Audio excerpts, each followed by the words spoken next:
Nĩ thikũ ya mbere ya kĩgomano gĩa gũcirĩra ũhũthĩri wa ngari cia thitima bũrũri-inĩ, na nĩ gĩa kerĩ thĩinĩ wa mĩaka ĩrĩ kuma bũrũri wayũkia ũhũthĩri wa ngari ici iria cirahũthĩra hinya wa thitima gĩkĩhanĩkĩra nyũmba-inĩ ya mĩcemanio ya KICC. Bathi ĩmwe harĩ mwaka mũgima ĩna tani kĩndũ 40,000 ya carbon emission.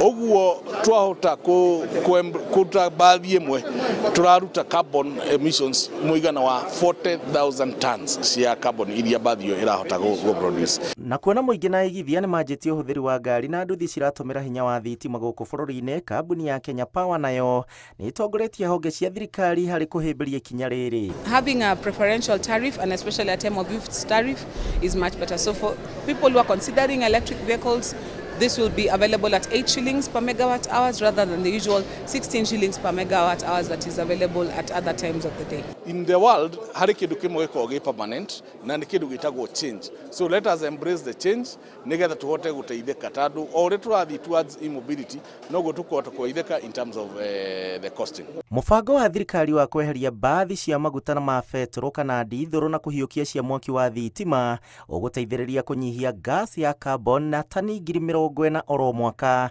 rĩerekagĩrĩrio rĩera-inĩ na gũcũngĩrĩria ũthũkangia wa marĩa matũrigicĩirie na nĩ ũgwati ya huhio nĩ mũndũ. Nigetha to mitigate effects ya climate change niho turamwira na tukamuthaitha reke to move towards e-mobility tondu grid ĩno itũ thitima ĩno itũ tũrahũthĩra it is 93% green.